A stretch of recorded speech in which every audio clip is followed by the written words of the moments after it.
Um pouquinho mais de explicação então sobre os metabolismos celulares. Primeiro tipo, então, o processo de fermentação. Lembrem que o processo de fermentação nada mais é do que uma modificação do processo da glicólise, ou seja, uma primeira etapa do processo de respiração celular que não tem como ter continuidade. Sendo assim, primeira das fermentações, então, fermentação lática, significa o resultado final devem ser moléculas de ácido lático. Isso acontece quando a gente pega um determinado carboidrato e esse carboidrato ele vai ter que ser quebrado anaerobicamente, gerando então moléculas de ATP e gerando, nesse caso, ácido lático no final. Quando acontece isso, então, o que acaba acontecendo aqui, uma molécula de glicose, que tem C6H12O6 como fórmula, ela vai ficar instável pela entrada de duas moléculas de ATP. Essas duas moléculas de ATP, então, vão liberar duas de ADP mais duas de fósforo inorgânico, e então, essa molécula de glicose se parte ao meio. Ao se repartir ao meio, ela perde, então, 4 íons de hidrogênio. 2 para a primeira molécula que vai ser formada aqui, que é o ácido pirúvico, e 2 para a segunda molécula que vai ser formada de ácido pirúvico. Então, para cada uma molécula que vai ser remanescente daquela quebra da glicose, a gente vai ter a liberação de 2 íons H+. Cada um desses íons H+ se junta com um NAD-. Esse NAD- se junta com H+, formando NADH. Então, para a primeira molécula de ácido pirúvico, C3H4O3, a gente tem a liberação desses dois hidrogênios aqui. Então, na primeira vão ser formados 2 NADH.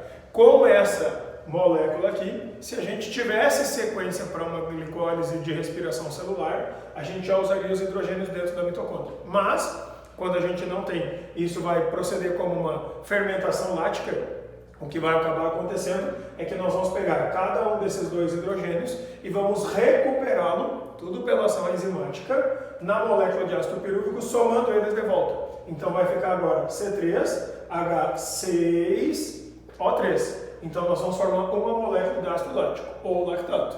Como a gente tem, na verdade, duas moléculas, porque a glicose se reparte em 2, esse processo vai acontecer mais uma vez, formando a segunda molécula de ácido lático. Ou seja, a glicólise que aconteceu até aqui, ela na verdade vai recuperar os pedaços perdidos para voltar a ter um processo de fermentação. Lembrando que se a gente tiver uma glicólise que vai passar para dentro da mitocôndria, vai dar continuidade na respiração celular, essa molécula de ácido pirúvico ainda vai perder uma molécula de CO2 para cada uma delas. No caso da gente ter a formação do ácido lático, não se perde nada, simplesmente se reparte a molécula de glicose em 2 e ela acaba voltando exatamente ao estado original dela, como se fossem duas moléculas iguais. Se tu multiplicar isso aqui, tu vai ver que a gente vai retornar exatamente para a molécula de glicose.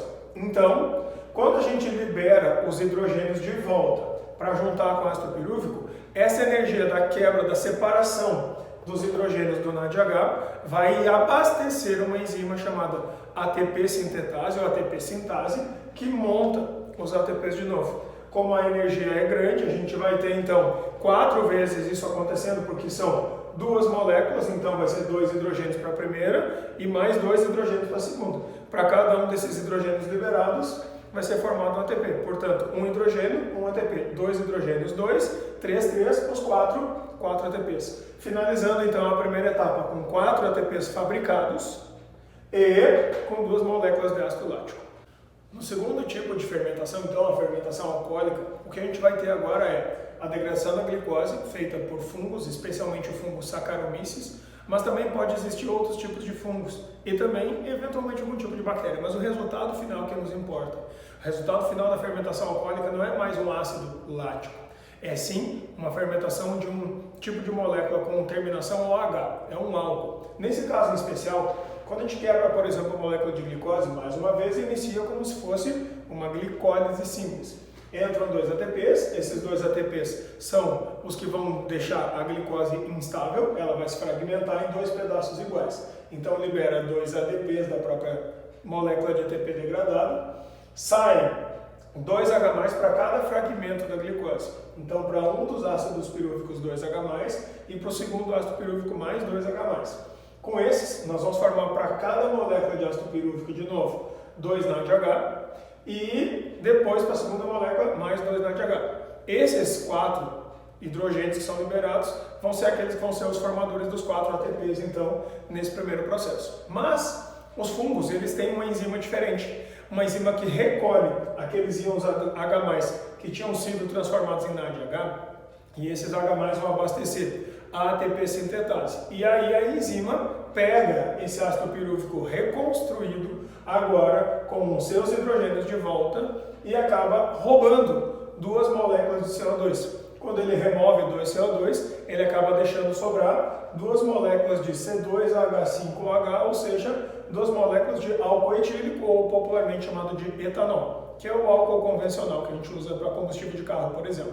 Quando acontece isso, então, nós transformamos o que era apenas uma glicólise, usando enzimas específicas dos fungos, e fizemos uma fermentação alcoólica. Mas muitas vezes esse álcool, se ficar exposto na natureza por muito tempo, ou então se ele ficar num tanque de combustível por muito tempo, ele pode sofrer a ação de bactérias que peguem o próprio oxigênio do ar e oxidem a molécula de álcool. E aí nós temos então um processo de sequência, um processo sequencial de mais uma fermentação, só que agora é realizado por bactérias do gênero Acetobacter, que vão converter o álcool em um ácido acético. Esse ácido acético que nós vamos ter ali, então, na verdade, é o acetato, ou chamado também vinagre. Quando acontece isso, na verdade, nós vamos pegar uma molécula de etanol e vamos introduzir O2. Quando a gente faz isso aqui, ao quebrar a molécula de etanol com O2, a gente vai oxidá-la e ao oxidar, a gente vai transformar em 2 moléculas de ácido acético mais 2 moléculas de água. Então, a gente transforma um álcool em um ácido a partir da oxidação do oxigênio que vem da própria natureza, do que está no ar. Quem faz essa segunda reação são bactérias. Então, essas bactérias podem fazer isso dentro da própria caixinha de suco, que a gente toma, aquelas caixinhas pequenininhas, onde tu deixa sobrar o suco. Aí o que acaba acontecendo inicialmente é um processo de fermentação alcoólica. Se tu abrir a caixinha vazia e cheirar, tu vai ver que ela tem cheiro de álcool. Se tu deixar fechado por mais uns dias, ela oxida aquilo ali e acaba fabricando então ácido acético. E daí vai começar a ter um cheiro de azedo, que é aquele mesmo cheiro que fica dentro do copo de cerveja suja, que ficou por muitas horas ali com aquela sobrinha. Converte em um tipo de ácido. No caso da cerveja não vai ser o acético. No caso do suco de uva, por exemplo, aí pode ser o ácido acético. Então, significa que nós temos 3 fermentações convencionais. A láctica, que termina com ácido lático. Segundo, a fermentação alcoólica, que termina quando a gente fabricou o álcool. E a terceira, que é quando a gente vai fabricar o ácido acético.